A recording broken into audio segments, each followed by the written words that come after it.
Hello and welcome to Andrew Yang Policies, where I'll be reading Andrew Yang's policies directly from his website. Today we'll be looking at Andrew Yang's full climate change plan. It's worse than you think. Lower emissions, higher ground. Introduction. Our planet is a mess. The past 4 years have been the 4 hottest on record, and July 2019 was the hottest month ever recorded. Greenland is expected to lose 440 billion tons of ice this year, at a rate that was the worst-case scenario for 2070. The West is on fire, the middle of the country is flooded, and the Atlantic is seeing hurricanes of increasing frequency and intensity. In Alaska, salmon are dying because of the heat. All the while, the top 5 U.S. oil and gas companies posted revenues of over $760 billion, and the federal government subsidized the industry to the tune of $26 billion annually. Climate change is an existential threat, and we need to recognize that we're already living through the negative effects. The increase in natural disasters is costing us hundreds of billions of dollars, and the total cost of climate change will run into the trillions while taking an untold number of lives. And the people who are most affected by these impacts of climate change are the least able to deal with it. Economically disadvantaged and minority communities face a disproportionate burden. The right time to deal with this crisis was decades ago. We've waited too long, so we need to act fast and recognize that all options need to be on the table in order to adapt to the changed world we live in, while mitigating behaviors that make it worse and reversing the damage we've already done. We can't dismiss any ideas, especially not those that have support from the scientific community, or rule anything out because it doesn't fit our ideological framework. Why have we so far barely made a dent in what we need to do in order to combat this crisis? When 78% of our fellow Americans are living paycheck to paycheck, it's hard to mobilize people to care about the massive problem of climate change. Many think, I can't pay my bills. The penguins will have to wait. It's impossible to think about the future if you can't feed your kids today. We need to get the economic boot off the throats of our fellow Americans so everyone can get their heads up and start facing this threat head on. We need to bring the full force of America to bear on this problem, or we will fail and the world will suffer. My approach is 5-pronged. 1. Build a sustainable economy by transitioning away from fossil fuels to renewable energy, upgrading our infrastructure, and improving the way we farm and use land. Public financing options will allow individuals to make the right decisions for their families.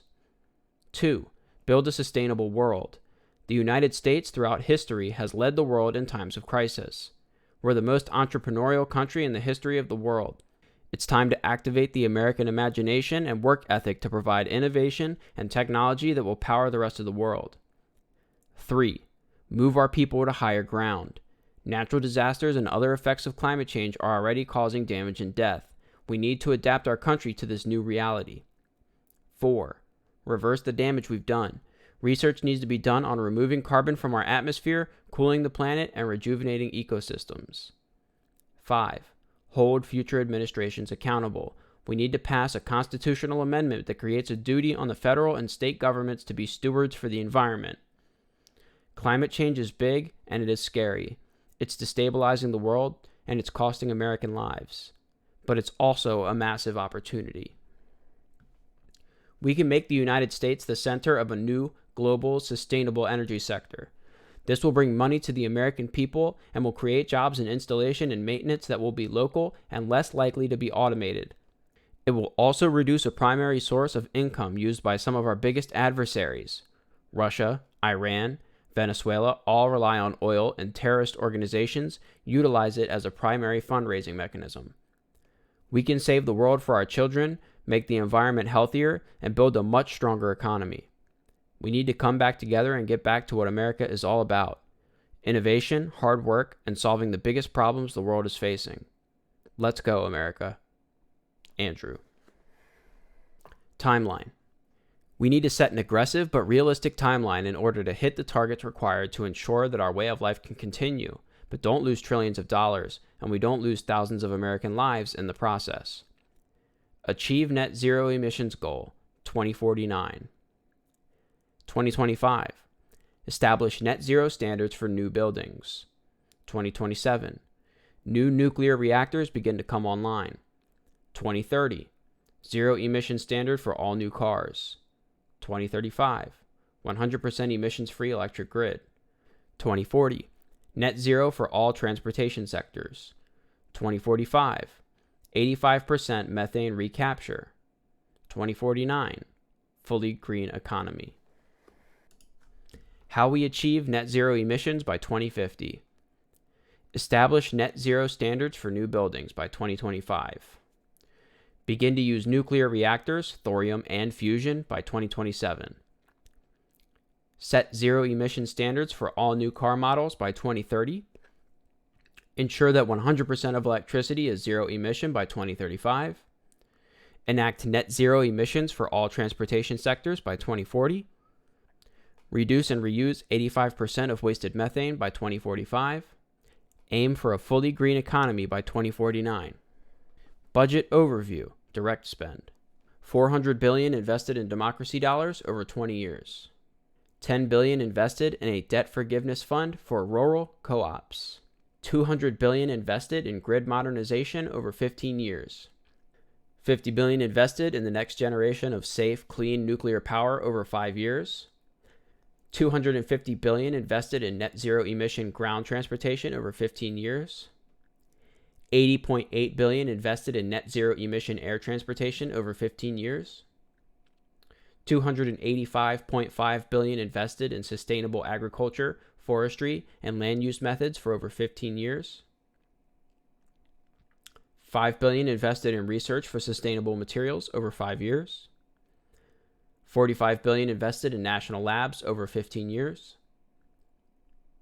$3 trillion to finance loans for household investments in renewable energy over 20 years.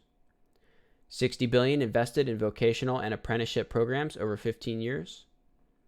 $70 billion invested in combating rising sea levels over 20 years. $25 billion in pre-disaster mitigation grants for high-risk hurricane communities over 10 years. $122.5 billion invested in fire prevention and combating wildfires over 5 years. $90 billion to establish and fund the Climate Change Adaptation Institute over 20 years. $800 million invested in geoengineering research methods. $200 billion discretionary spending to fund additional necessary programs over 20 years. Total invested over 20 years, $4.87 trillion. Build to a sustainable economy. Thanks in part to the activism of the Millennial and Gen Z generations, combating climate change by moving to a sustainable economy is a central issue of the 2020 presidential election. Representative Alexandria Ocasio-Cortez introduced the Green New Deal, which accomplished exactly what it set out to achieve, sparking a national conversation about how we define the scope of the problem and the scope of the solution. The backlash was immediate, and the argument against it is that it will cost us jobs, money, and growth. But I'm a numbers guy, and I looked at the math. This couldn't be further from the truth. First, the impact of climate change on health outcomes and life expectancy, not to mention increased damage and lost lives from natural disasters, is in the trillions. And that's if it doesn't end up making the planet increasingly uninhabitable for human life.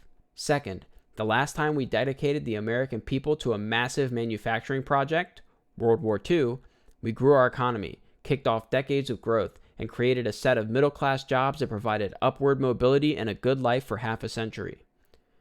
Why do so many people believe moving to a sustainable economy will have such a negative effect on our economy and individual budgets then? Because of the oil companies. They've been making trillions of dollars for generations, externalizing all the costs to the world while burying reports on climate change and lobbying against climate legislation.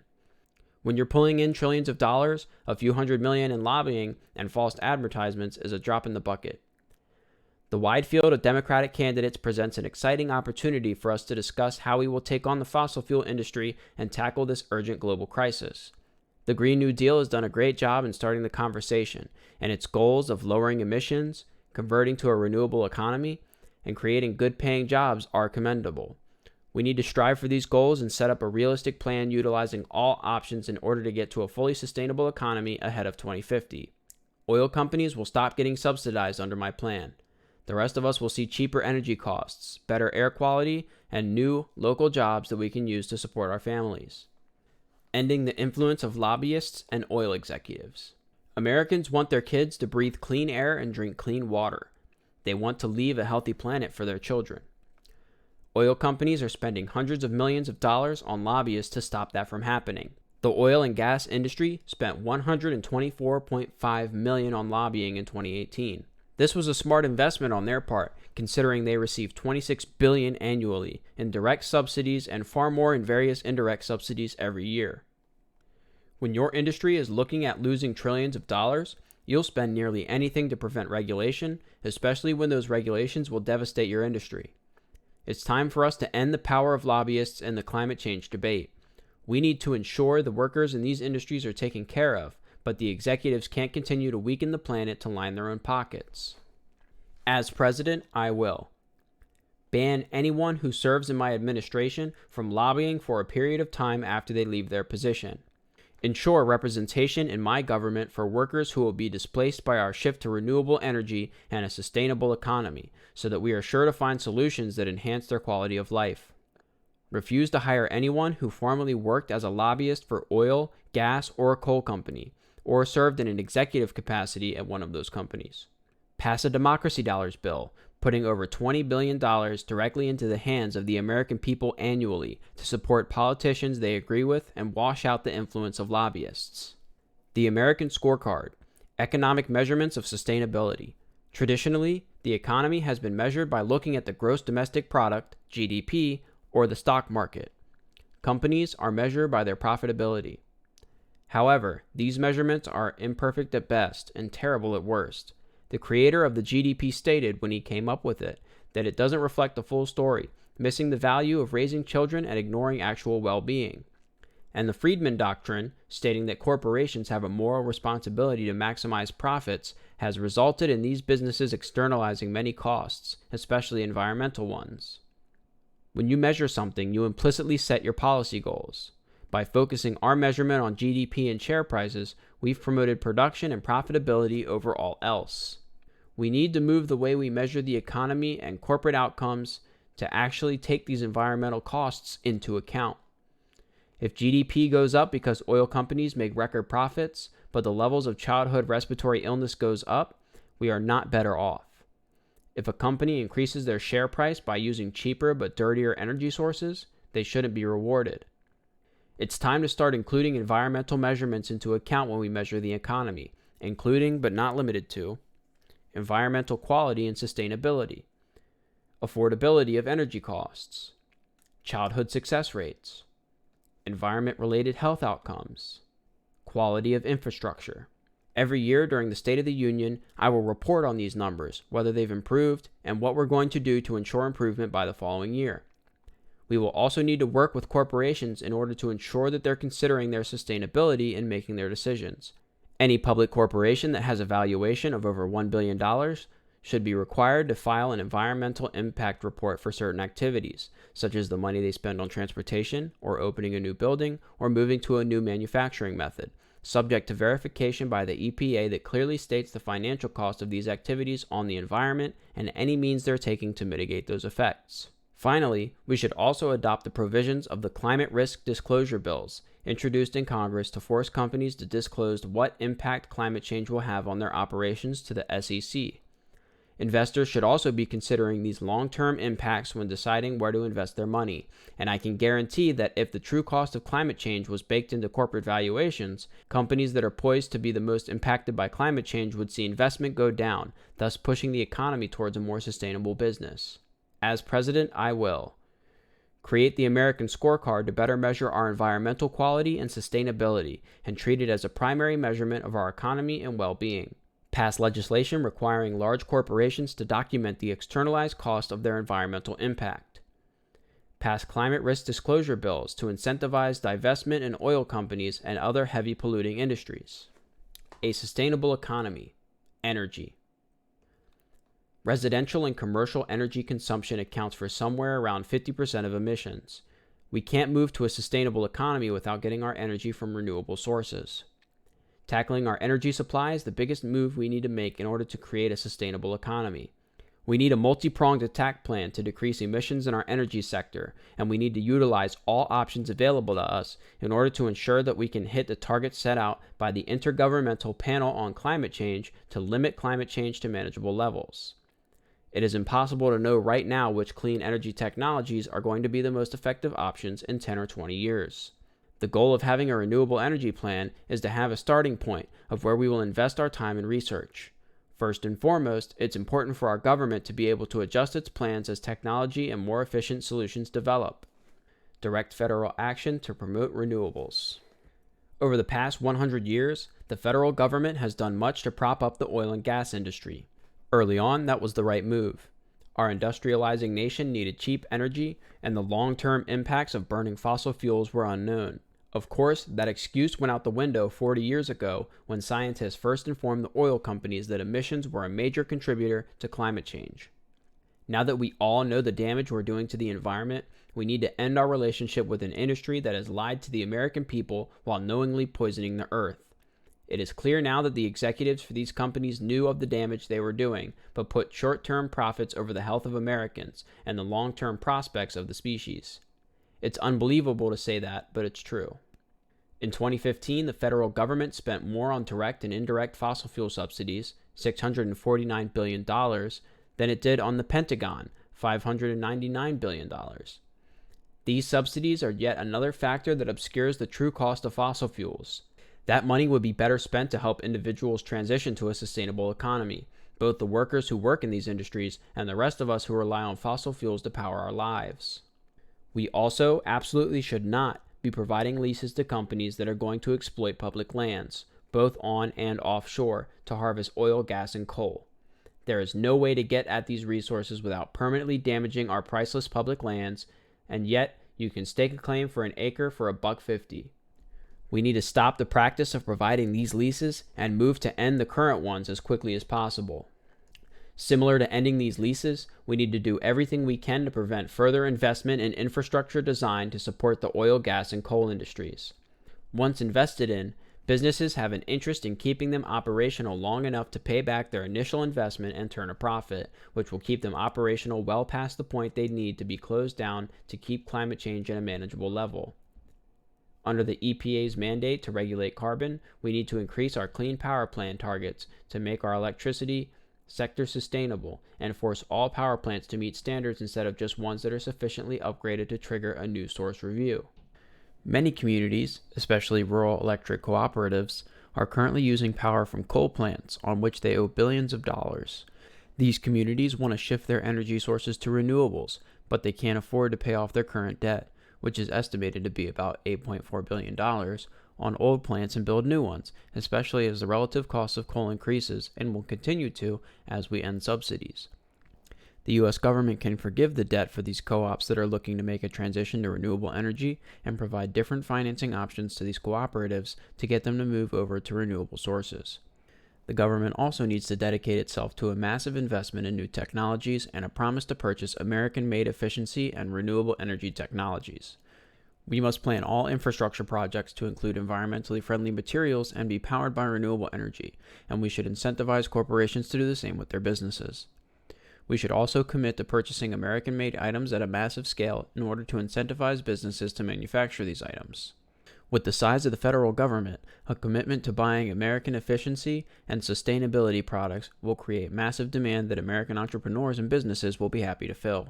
Since these technologies are advanced but still developing, it'll be important for the government to also work with companies innovating in these areas to create certain standards that will allow for interchangeability and upgrading. No one wants their electric vehicle to only be able to charge at certain stations because it uses a different standard. Think about the last time you needed a USB-C but could only find a Thunderbolt cable. Battery technology will also likely develop rapidly, so we will need to make sure that the hookups for them are standardized. Think about what the world would look like if the roads weren't a standard size, or how auto manufacturers never complain that they have to fit a standard, to see how welcome this change would be. We can also plan out a recycling program for batteries as they develop, and subsidize research into this process, so that we can ensure that we don't litter the planet with old batteries as soon as the next generation is released. Sustainability means designing products with their disposal in mind. Finally, we need to set sustainable infrastructure standards for all new buildings, and base any infrastructure spending on meeting these standards. All federal buildings should also be upgraded to meet these standards.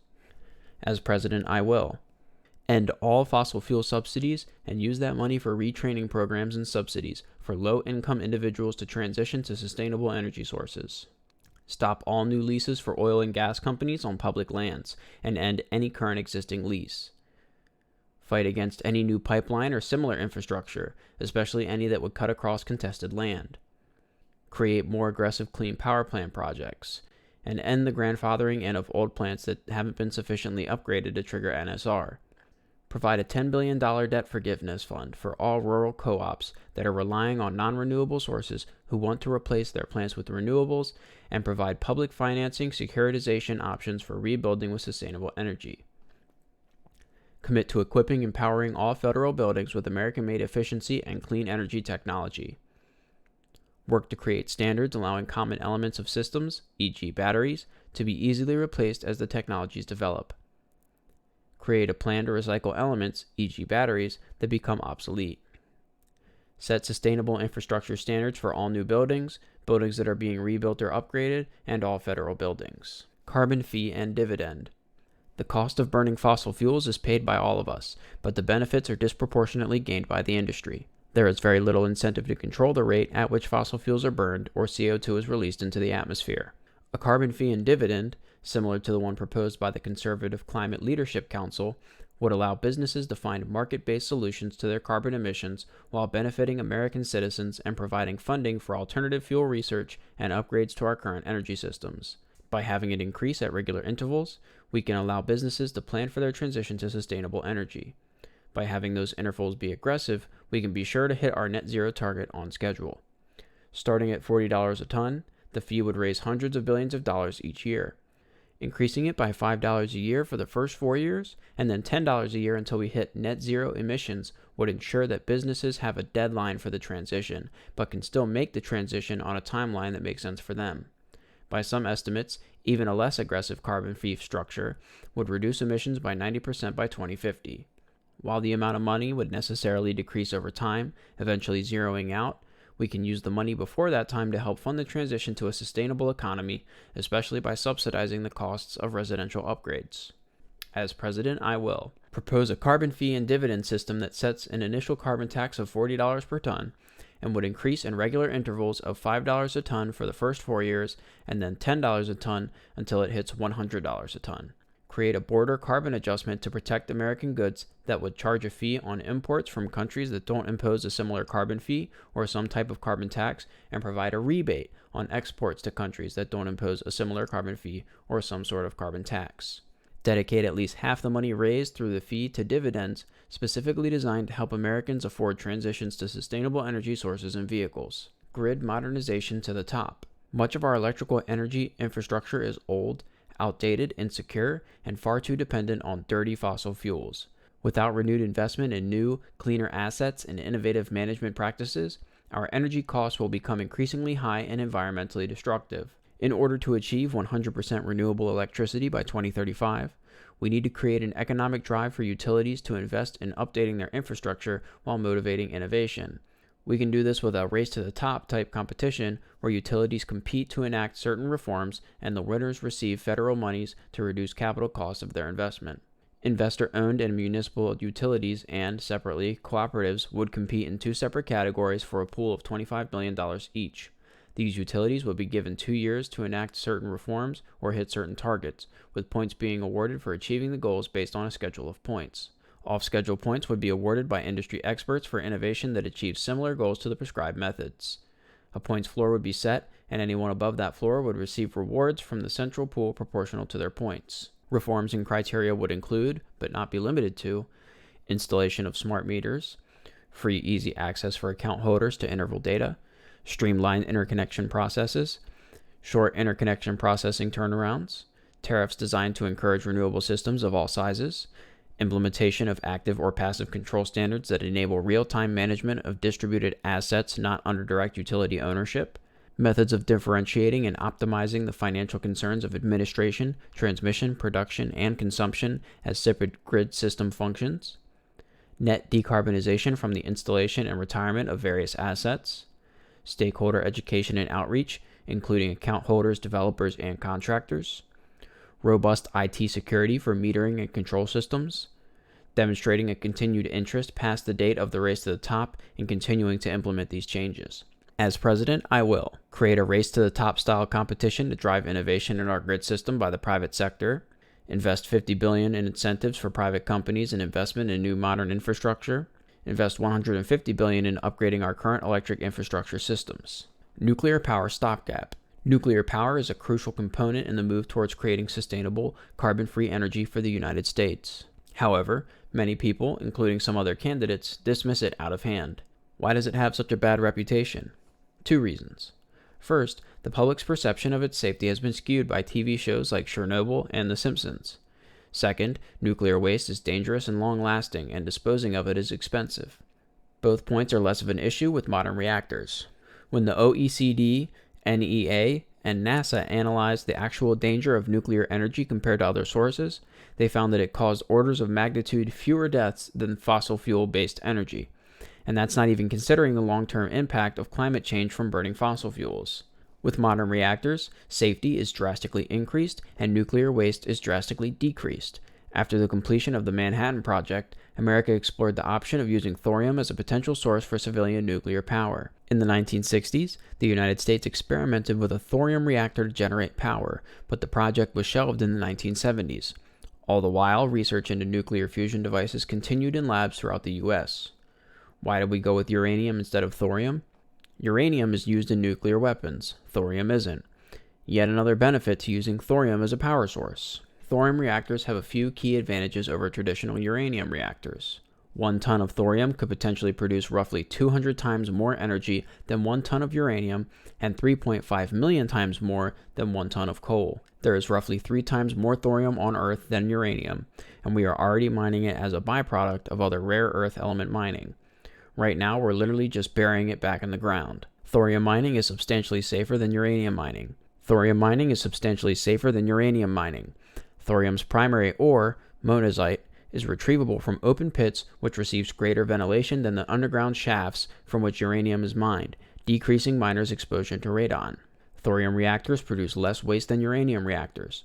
Thorium waste remains radioactive for several hundred years instead of several thousand years. Thorium-based molten salt reactors are safer than earlier generation nuclear reactors, and the potential for a catastrophic event is negligible due to the design of the reactor and the fact that thorium is, not by itself, fissile. Nuclear isn't a perfect solution, but it's a solid solution for now, and a technology we should invest in as a stopgap for any shortfalls we have in our renewable energy sources as we move to a future powered by renewable energy. As president, I will invest $50 billion in research and development for thorium-based molten salt reactors and nuclear fusion reactors to provide a green energy source for Americans. Engage in a public relations campaign to update the reputation of nuclear reactors. Have new nuclear reactors start to come online by 2027. A sustainable economy. Transportation. Ground. Transportation contributes to 29% of all U.S. greenhouse gas emissions. We need to eliminate our transportation emissions by converting our modes of transportation to clean and renewable energy by 2040. The government needs to set aggressive standards, especially since vehicles stay on the road for decades after their manufacture. In order to hit our zero emissions target, we need to require all models from 2030 on to be zero emission vehicles. This new fleet of primarily electric vehicles, EV, will require a massive installment of EV charging stations. Several states are already investing heavily in research of charging capabilities and installment of EV charging stations in big cities. For example, California has a goal of 1.5 million ZEVs by 2025, which includes investing $800 million over 30 months to install EV charging stations. Utility companies are also investing $1 billion in electric infrastructure. We need to make sure that the areas in between the big cities are not left behind. My plan will invest $50 billion in the EV charging station infrastructure in order to ensure that there is a complete coverage of charging stations across the country. Additionally, we need to move public transportation to renewables. Public transit infrastructure all over the country is crumbling. The backlog cost to fix it is $90 billion and estimated to reach $122 billion by 2032.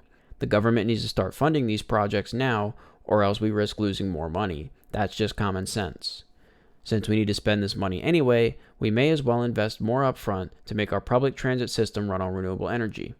Every state operates a different public transit system, so it is important that federal dollars earmarked for sustainable public transit be given directly to the states with specific standards and expectations of net zero emission public transit by 2040 attached.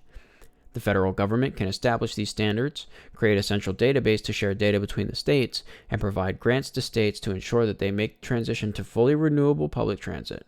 As president, I will immediately create a system similar to the ZEV program in California and require all vehicles starting with 2030 models to be zero emission. Invest $50 billion in EV charging stations in non-urban areas. Create a $200 billion grant program that states to convert the public transportation systems, trains, buses, and school buses, to electric vehicles. A sustainable economy, transportation, air. No current technology exists that would produce a fleet of planes that could serve all Americans completely emission-free. Fully electric aircraft at that scale aren't likely to exist before 2050. Aircraft also having a long life, many planes flown today will still be flying 20 to 30 years from now. In order to move our air transportation emissions towards net zero by 2040, we will need to 1. Find alternative fuels that can significantly reduce current aircraft emissions, and 2. Establish enough carbon capture systems to capture the aircraft emissions that remain. The government will invest in carbon capture pieces of the puzzle, and we will require the private and commercial sector to figure out how to meet the lower emission standard with alternative fuel. The government should also provide incentives to commercial airlines that utilize a certain number of minimal emission aircraft. We are not in the business of telling the private sector how to run their companies. Instead, we want to spark innovation and creative solutions. Several alternative fuels could surface in the next 15 to 20 years that allow aircraft to fly with little to no emissions. Prospects include jet biofuel and sustainable aviation fuel made from algae, municipal waste, and used cooking oil. Recently, the largest emission-free plane just flew out over California. It ran solely on batteries and hydrogen. As research continues and technology develops, the government will also have skin in the game. The federal government needs to invest $20 billion, less than half the amount awarded to the defense aircraft contractors in 2019, annually for 15 years in developing low-emission aircraft for our military and government air travel. If the government manages to come up with a realistic fuel alternative before private research and development, the government will happily share its findings. As president, I will pass the Aircraft Emission Act, requiring all commercial, private, government aircraft to move towards low-emission standards as technically feasible by 2040. Government investment of $2 billion in carbon capture technologies research and $9.5 billion over 15 years in installing carbon capture systems that can equal out the remaining limited amount of air travel emissions. Government investment of $300 billion over 15 years into research for alternative aircraft fuel. A sustainable economy. Agriculture, forestry, and land use. Agriculture makes up nearly $1 trillion of the U.S. economy. American farms feed the world, and our natural lands are a natural treasure. Both are also impacted by climate change, can be a driver of climate change, and need to be a part of the solution to the climate crisis we're facing. Our current farming techniques were built up over a century, where the primary concern was creating enough food to feed Americans and make a profit. Now, we also have to contend with climate change. Local climates are changing, natural disasters, especially floods, droughts, and wildfires, are becoming more frequent, and our soil is becoming depleted. We need the government to work together with private enterprises to be better stewards for our land, to ensure that we can continue to feed our people with nutritious food. The government needs to ensure that farms that experiment with new, more sustainable techniques have the money they need to test these techniques and still be protected in case it decreases yields. We also need to invest in alternatives to traditional farming, such as vertical farming techniques. And we need to research drought-resistant crops, along with other types of crops that can withstand the challenges of climate change. The federal government can also work with the states to determine what crops are most sustainable in their areas and track changes as climate change shifts the local climate. The federal government has given nearly $400 billion in farming subsidies since 1995.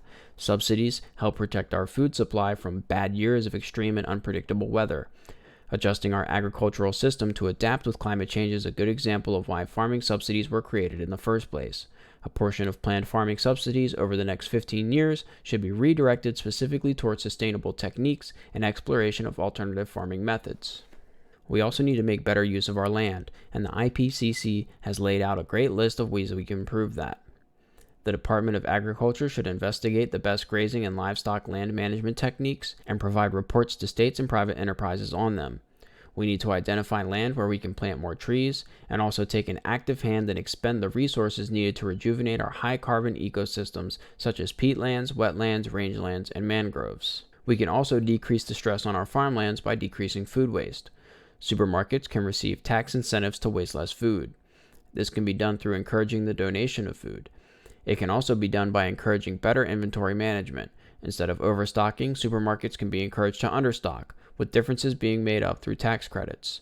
They should also be sourcing more local foods, and incentives can be made to label all produce with where it's from.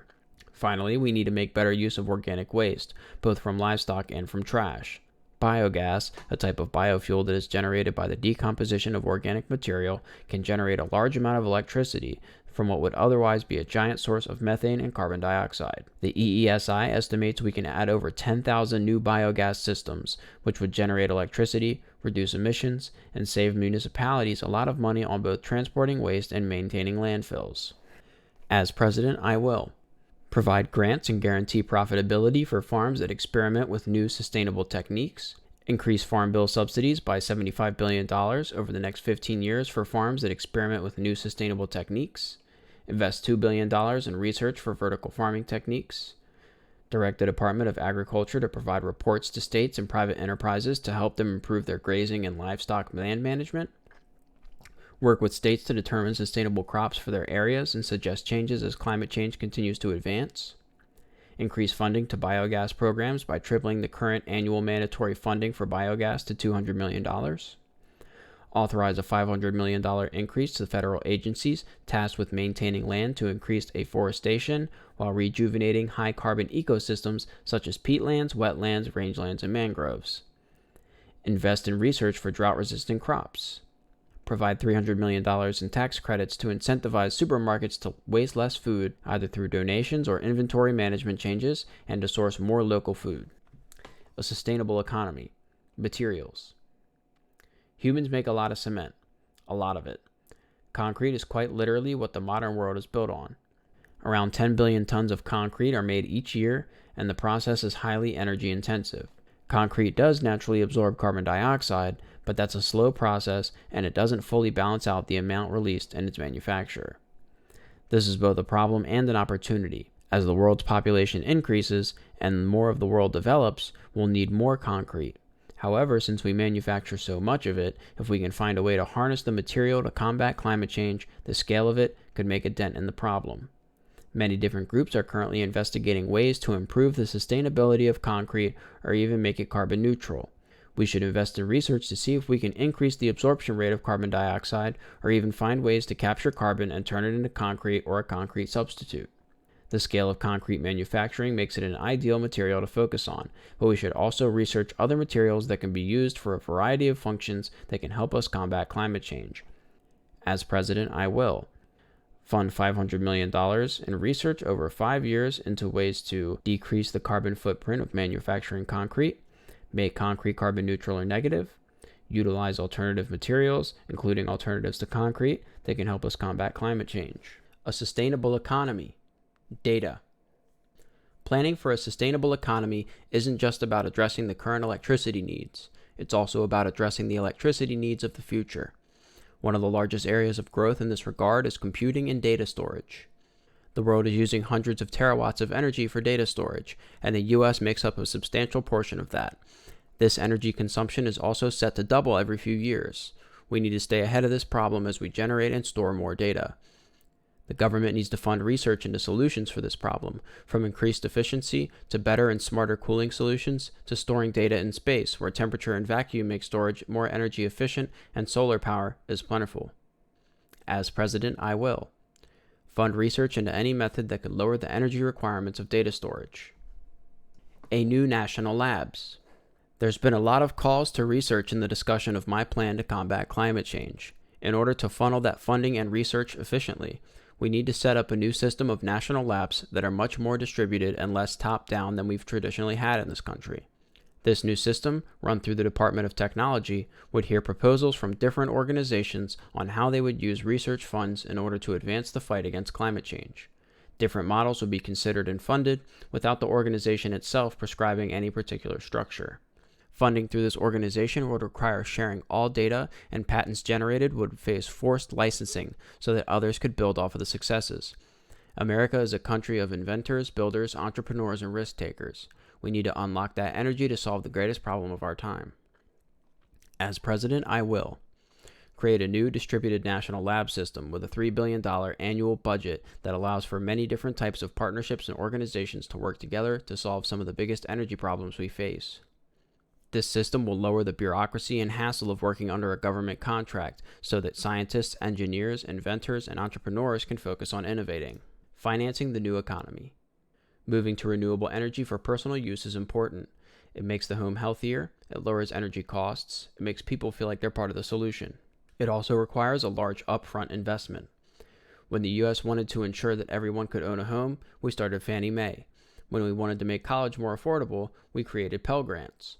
In order to ensure that everyone can afford the investment to upgrade their houses with solar panels, weatherproofing, heat pumps, and other technologies, we need to implement similar programs. With the right financing, people can afford the upfront costs, lower their energy costs, and end up coming out ahead.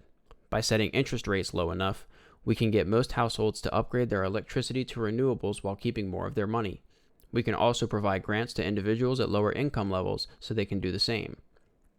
As president, I will create the Renewable Energy Building Association, REBA, to loan up to $3 trillion over 20 years to individuals to purchase heat pumps, solar panels, batteries, and other technologies for their residences.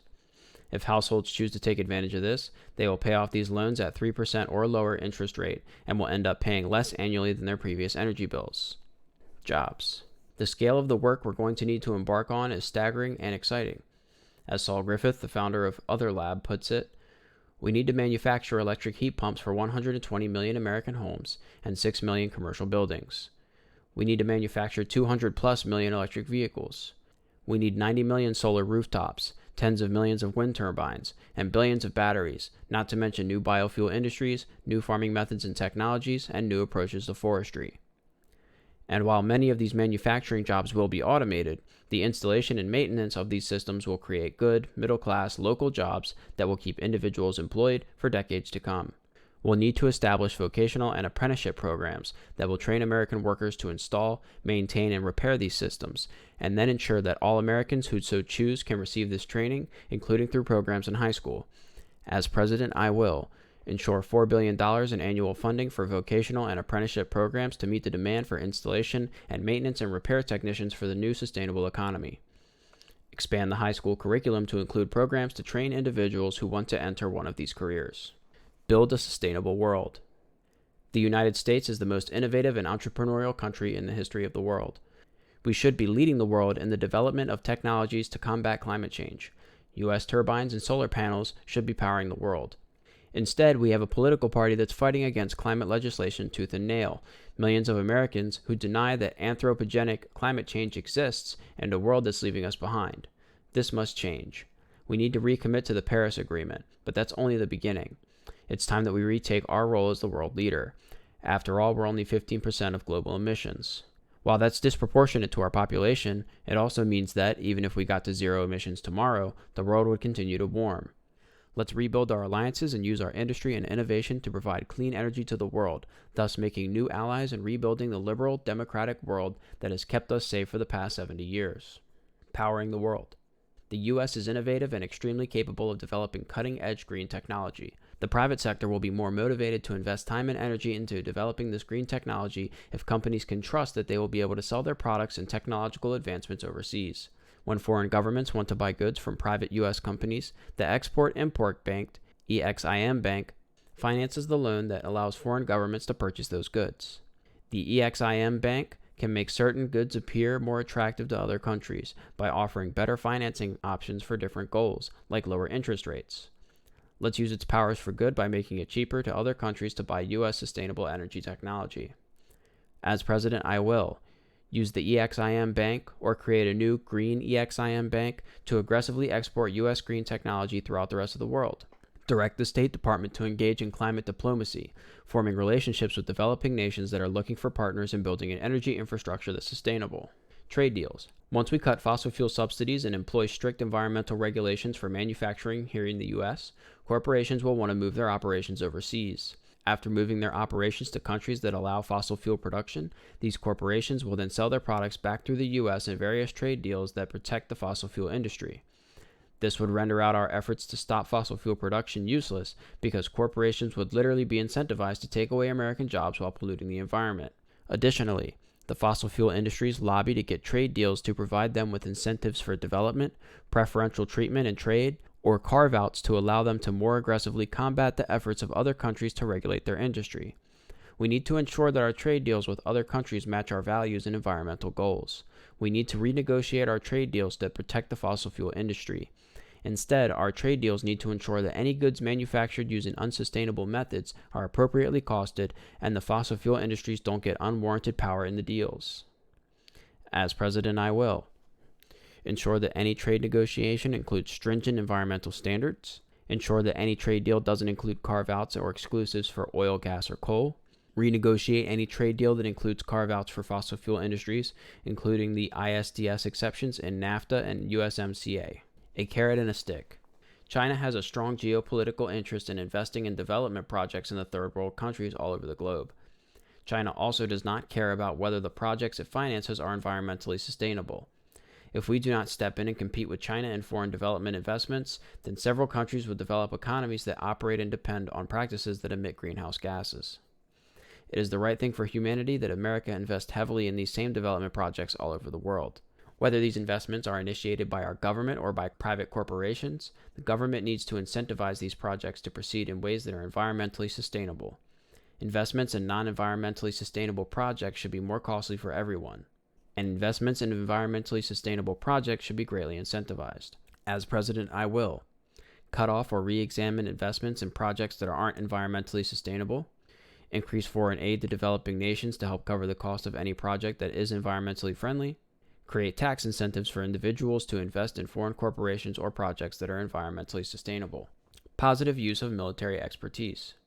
Both in our country and abroad, poor communities will suffer the most as climate change accelerates. Many people all over the world are already being displaced from their homes due to climate change and natural disasters, and the displacement is only going to get worse. In 2017, 18.8 million people had to relocate within their country due to natural disasters and climate change. Experts predict that soon these displacements will not be able to stay internal. A recent UN report predicts several regions where conflict and violence will be exacerbated by large numbers of refugees that need to cross borders due to climate change. Several Pacific islands, including Fiji, Tuvalu, Kiribati, Vanuatu, and the Marshall Islands, are predicted to go underwater within a few decades. Most of these islands already have plans for relocating their entire population should a cyclone or catastrophic disaster hit tomorrow that submerges their entire island underwater. Small islands all over the world face the same threat. Most of these islands do not burn fossil fuels and have done nothing to contribute to climate change, yet they will soon be without a home country. Climate change is a destabilizing force. The military considers it to be a threat multiplier.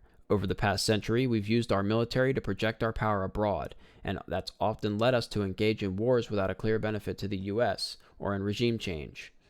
Let's change that. Let's use our military to project our power abroad by stabilizing areas impacted by climate change, helping countries build or rebuild their infrastructure to be more sustainable, and ease the movements of climate refugees as areas become uninhabitable. As President, I will direct the Pentagon to proactively identify areas that are becoming destabilized by climate change and offer military assistance in stabilizing and rebuilding the region, improving its ability to withstand climate change. Move to higher ground. The time to start fighting climate change was decades ago. Because we are irresponsible and didn't take the threat seriously, we're past the point where we can avoid some terrible impacts. We need to move to higher ground, both literally and figuratively. As sea levels rise because of the melting ice sheets in Greenland and the Arctic, hurricanes become more intense and frequent, floods become more common, and wildfires spread faster through a drier forest, we need to realize what is happening and adapt to our new world. We need to come together to help those who are the most affected by climate change in our country. As with most natural disasters, poor and minority communities are often hit the hardest. Let's help our people out and ensure that everyone is as safe as possible from the new world we've created. Move to higher ground. Sea level rise.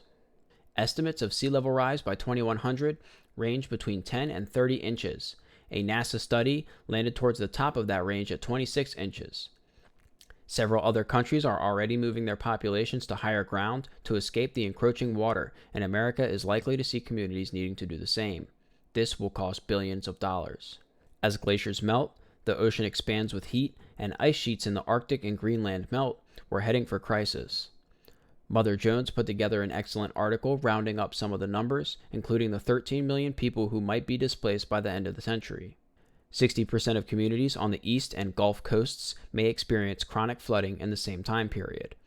We need to help individuals and communities prepare for this inevitability, either through direct adaptation of their residences or by helping them relocate. As president, I will research coastal communities that are likely to be impacted by rising sea levels and provide property owners with information about risks and options.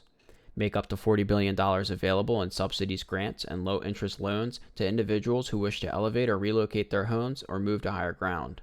Help communities plan for rising sea levels with expertise and information. Invest $30 billion in high-risk cities to build seawalls and water pumps, upgrade roads and sewer systems, and rejuvenate beaches to serve as barriers to rising sea levels.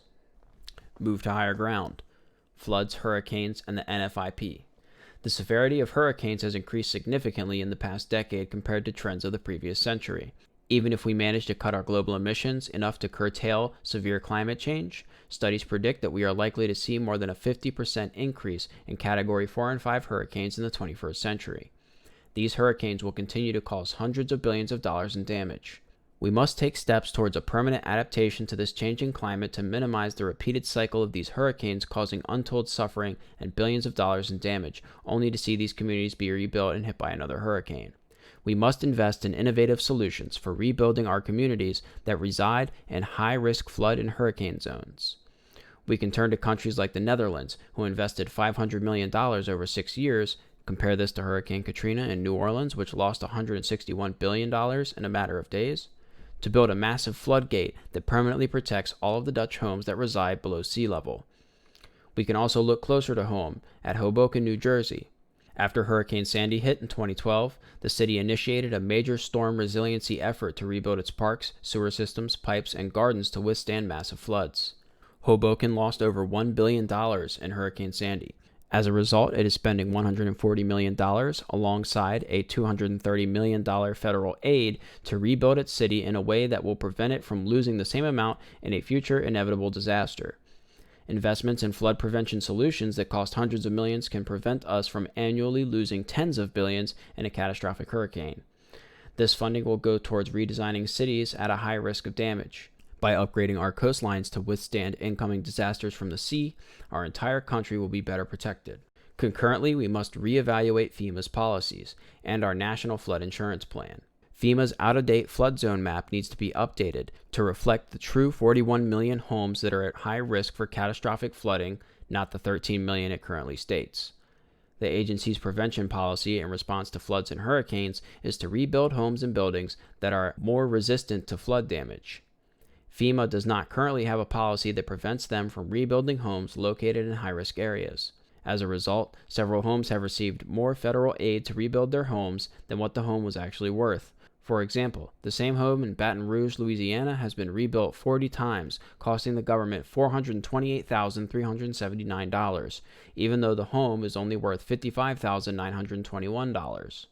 Our National Flood Insurance Plan was designed to force the purchase of flood insurance for high-risk areas, thus increasing the cost of living there and causing people to move to safer areas. Unfortunately, people have continued for 50 years to live, build, and rebuild their homes in high-risk flood zones. As a result, private insurance companies are in a position to make money when natural disasters hit, leaving the NFIP over $25 billion in debt. Our federal agencies and plans that are designed to help those who are affected by hurricanes and floods must take a stricter line on rebuilding in areas that are likely to be damaged again. These organizations should absolutely help people after a natural disaster, but they should also ensure that we're not throwing good money after bad and relocate people as needed after disasters to ensure that they don't end up in the same position again. As president, I will invest $25 billion over 10 years in helping communities that are likely to be impacted by repeated hurricane and flood damage to make their communities more disaster resistant through pre-disaster mitigation grants. Reevaluate the way FEMA and NFIP determine where structures can be rebuilt, taking a stricter stance against rebuilding in danger zones. Move to higher ground. Wildfires. Decades of fighting the spread of all wildfires has prevented a natural cycle of thinning that has kept forest fires under control. Before European settlement of the West, 1.5 million acres would burn each year. Since then, it's been about 57,000 acres each year. Less than 2% of California forest land saw proactive treatment in some recent years, and one of the most effective means of controlling future fires, prescribed burns, is limited by cultural and legal hurdles, EPA standards, and the Endangered Species Act. However, this takes a short-term view on the dangers of uncontrolled wildfires to both environmental quality and animals in these habitats. We have a problem in this country, and it's costing us billions of dollars a year. It's only going to get worse as climate change exacerbates the problem. We need to start listening to what the experts recommend on how to control these fires. More money needs to be spent on prevention to match the scope of the problem, and we need to properly fund the U.S. Forest Service in order to proactively address threats before they become fires. We need to provide Western states with the same amount of funding for local fire prevention and emergency preparedness planning initiatives. We also need to shift our cultural view that all wildfires must be stopped in order to allow the natural cycle to regain control. These natural fires need to be supplemented with prescribed burns, which stay limited to their defined areas 99% of the time. The EPA must take a long-term view towards the dangers of megafires versus prescribed fires when analyzing the environmental impact of controlled burns.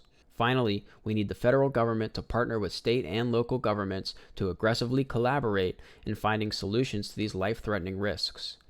The federal government can properly fund the cost of preventing and fighting fires on federal land, while also learning from state best practices in administering these prevention efforts.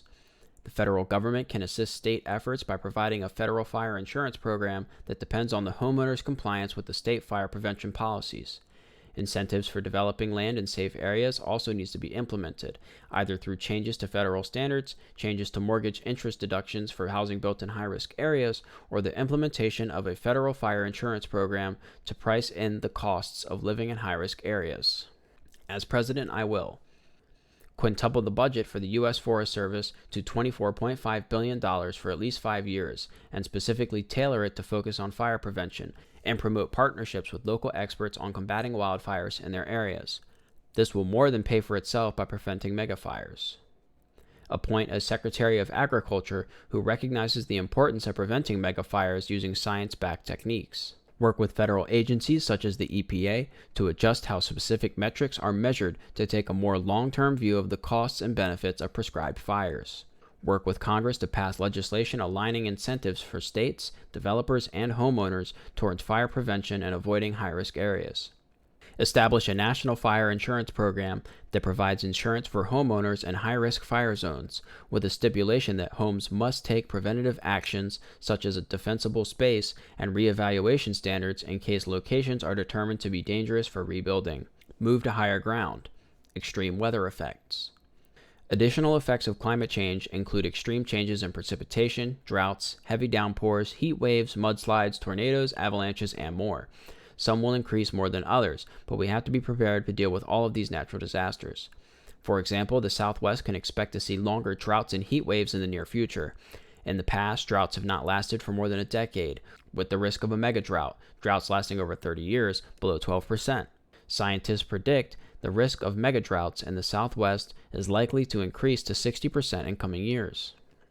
Urban areas will also see increased droughts, and they need to be prepared. They have higher water needs, but they also have the ability to utilize better urban planning to recapture a majority of the water they require. The Southwest is expected to receive less precipitation over the next century, while northern states are expected to receive longer winters and springs. The exact effects of these extreme weather changes are tough to pinpoint, so we need to be proactive in our efforts to monitor the changes and come up with solutions.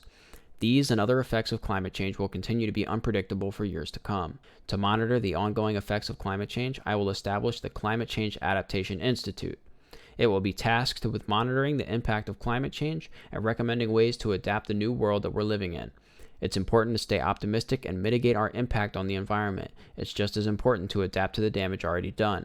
As president, I will establish a Climate Change Adaptation Institute with a starting annual budget of $4.5 billion to monitor the ongoing effects of climate change and propose new adaptation measures, including better urban planning, better farming methods, and better land use, especially with respect to water management during droughts. Educational drives to inform people on how to cope with heat waves and prepare treatment centers to quickly respond and treat individuals suffering from the effects of a heat wave. Better equipping local officials to respond to emergencies such as floods, droughts, landslides, mudslides, avalanches, and outbreaks. Reverse the damage. We've already done a lot of damage to the environment. Glaciers and ice sheets have melted, greenhouse gases have accumulated in the atmosphere, and more of our land is succumbing to drought, desertification, and wildfire. To accept these as irreversible is to accept limitations to human ingenuity that I don't believe are true. Our scientists were able to unlock the power of the atom. They can also find ways to reverse the damage done to our world. As I've said multiple times, we need to leave all options on the table to combat climate change. That includes geoengineering, methods to reverse the damage we've already done to the environment. The urgency of our current situation highlights the need to keep investigating any and all solutions. In general, geoengineering methods fall into two categories, though there are ideas that don't fit into either one. The first category is solar radiation management. These techniques decrease the amount of sunlight that hits the atmosphere or reflects more of it back into space. The second category is carbon dioxide removal techniques that remove the amount of carbon dioxide in the air. This latter category has already featured in earlier sections through ideas including afforestation, but there may be more scalable examples we can research. These techniques don't work as a replacement to moving to renewable energy. Outside of the impact on climate change, renewable energy has other benefits, particularly in cost savings and improvements to health. However, we should investigate geoengineering in case we can't change our behaviors fast enough to ward off the worst of climate change. We also don't fully understand our planet and climate, and we could hit a tipping point that would warrant more immediate and extreme action on a faster timeline. If we don't start experimenting with these methods, then someone else will. Let's be a world leader in geoengineering so that we can ensure it's safe and scalable, and that we're in charge of deploying it should the need arise. First options. Certain geoengineering options are easy to reverse or benign enough that we can feel safe deploying them without much further testing. For example, planting millions of new trees would store large amounts of carbon. Ethiopia recently planted 350 million new trees, and more countries can engage in similar projects. We should also engage in ocean afforestation, seeding the oceans with microalgae. Additional carbon capture technologies can help us remove a lot of the carbon from the air, a process we know is safe because trees have been doing it for longer than humans have ever existed. Not only that, but scientists largely agree that technologies in this area must be a part of any climate program. The government should fund research into carbon capture and storage, CCS, and promote its use at all point sources. We should also invest into research in direct air capture, DAC, scrubbing CO2 from the ambient air. This process is less efficient, so we need to ensure that we can scale it up. There's a lot of interesting research being done into this area with materials that can passively absorb CO2, as well as more active methods that are becoming more efficient. Different organizations are researching the use of carbon capture to create building materials, carbon neutral fuels, e.g. BECCS, and even ethanol. The federal government should encourage this research while still ensuring certain safety guidelines. We can also use this captured carbon to improve our soil, e.g. biochar. We can also take smaller steps, like packing gravel against the bases of glaciers to slow down their melting. Finally, certain solar radiation management techniques are safe.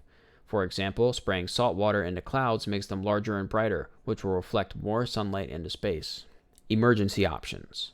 While the above solutions are important to investigate and can bend the curve to give us more time or serve as a partial solution to the climate crisis, we should also prepare for the worst. There are feedback loops that we don't understand that could quickly lead to a catastrophic event. If it comes to that, we need to be prepared with options that have potential side effects that are more desirable than the alternative: climate collapse. Two primary ones to consider are space mirrors. Yes, space mirrors, and stratospheric aerosol scattering. Space mirrors would involve launching giant foldable mirrors into space that would deploy and reflect much of the sun's light.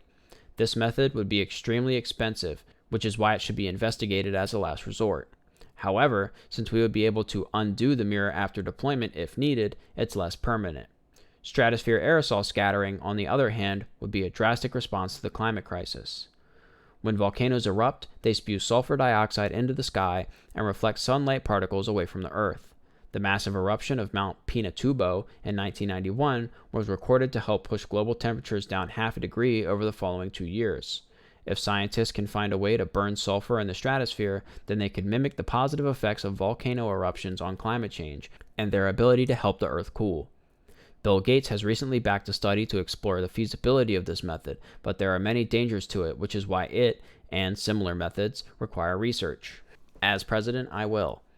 provide $800 million to NASA, the Department of Defense, and NOAA to research, experiment with, and test geoengineering methods that will either give us more time to deal with climate change or give us options should we hit a climate tipping point of which we aren't aware. Convene a global summit on geoengineering. Many researchers in the US and other countries are doing work in this field. If we bring them together, we can formalize and accelerate our learning and build a global approach. Holding future administrations accountable. Even if we make great headway in mitigating and adapting to climate change, there will still be voters and elected officials who choose to discount basic scientific facts of our changing world. We need to prevent future administrations from untangling the significant advances we make in combating climate change. I support the calls for a constitutional amendment requiring states and the federal government to protect, preserve, and improve the environment. By leaving all options on the table, heavily investing in research, and activating the patriotism, entrepreneurial spirit, leadership, and community that America is known for, we can make sure that the planet is livable for our children and our children's children. It's not going to be easy. It's not going to be quick. It's going to be a generational challenge, and there will be a constant need to find ways to make our impact on Earth more sustainable. But, as many people have said, Earth is the only planet we've got. Let's make it one we're proud to call home and pass on for generations to come. Andrew. Then he's got all of his sources, footnotes here at the bottom, so check that out if you're interested. That was Andrew Yang Policies. It's worse than you think. Lower emissions, higher ground. Climate change plan.